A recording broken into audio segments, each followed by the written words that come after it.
स्वयं भगवान विष्णु अपने भक्त के वजह से आज भी खड़े हैं एक ईंट पर। आखिर कौन था ऐसा भक्त जिसने स्वयं त्रिलोकीनाथ को इंतजार करने को कहा। इसीलिए भगवान विष्णु आज भी एक ईंट पर खड़े होकर अपने भक्त को देख रहे हैं। आपका स्वागत है देवराज मिस्ट्री। यहाँ हम करेंगे हिंदू धर्म से जुड़ी कुछ रहस्य की बातें।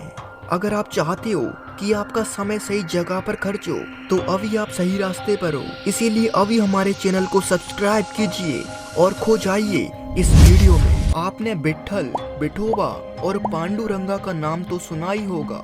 पांडुरंगा विट्ठला इतने प्रसिद्ध हैं कि दूर दूर से भक्त इनकी पूजा करने को आते हैं। पांडुरंगा विट्ठला का मंदिर आज के समय महाराष्ट्र के सोलापुर शहर से 60 किलोमीटर की दूरी पर एक भागा नदी के किनारे स्थित है। बताया जाता है कि भगवान श्री कृष्ण का एक भक्त जिसने अपने माता पिता की सेवा करते समय भगवान श्री कृष्ण को भी अनदेखा कर दिया।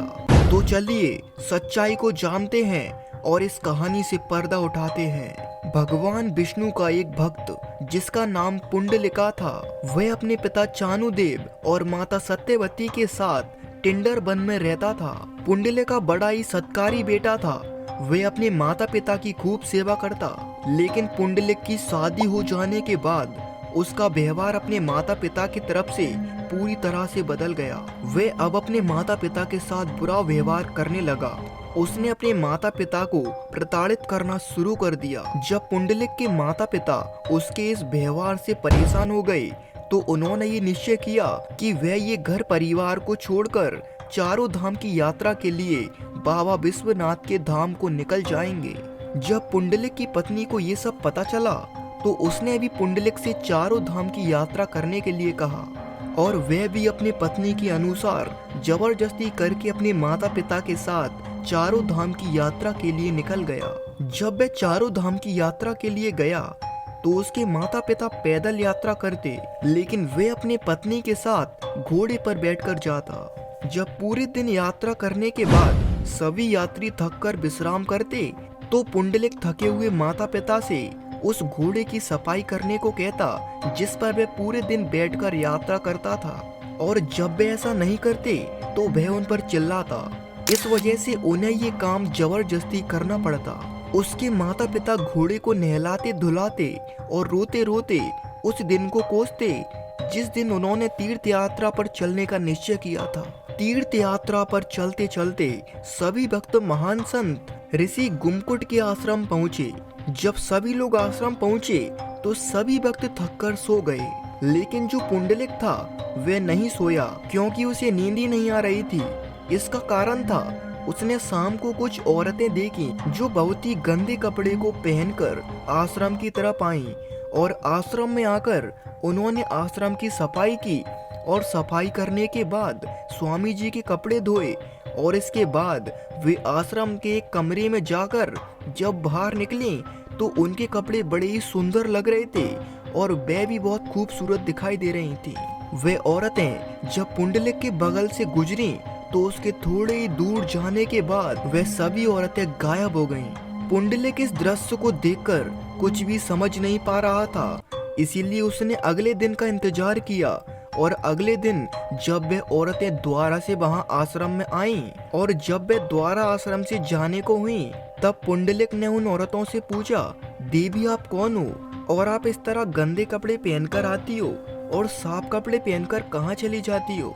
वे औरतें कहती हैं, हम गंगा, यमुना और अन्य नदियां हैं जो तुम जैसे पापियों के पाप को धोने की वजह से गंदी हो जाती हैं और तुम तो सबसे बड़े पापी हो जो अपने माता पिता को इस तरह प्रताड़ित करते हो। तुम जैसा पापी तो इस दुनिया में कोई नहीं है और तुम जैसे पापियों की वजह से हमारी ये हालत हो जाती है।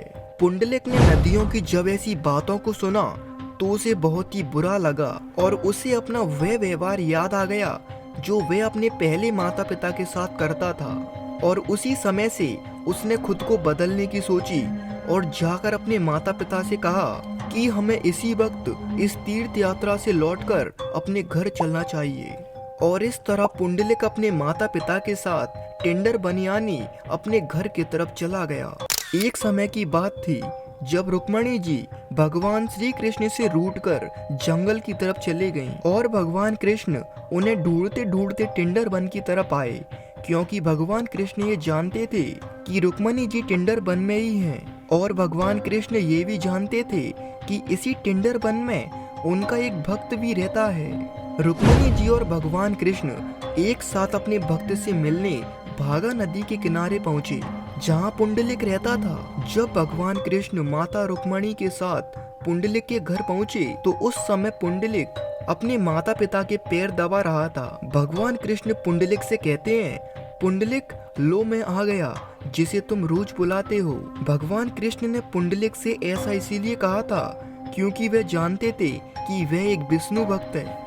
लेकिन उस समय पुंडलिक अपने माता पिता की सेवा में इतना व्यस्त था कि उसने भगवान कृष्ण को अनदेखा कर दिया और उसने भगवान कृष्ण से कहा, तुम थोड़ी देर इंतजार करो, मैं थोड़ी देर अपने माता पिता की सेवा कर लूं, उसके बाद तुमसे मिलता हूं। और पुंडलिक ने एक ईंट उठाकर भगवान कृष्ण की तरफ फेंक दी और उनसे कहा, जब तक तुम इस पर खड़े हो जाओ मैं अभी आता हूँ। और कुछ समय बाद जब पुंडलिक ने देखा कि वह तो भगवान कृष्ण थे, तो वह उनके सामने रोने लगा और उनसे क्षमा मांगने लगा।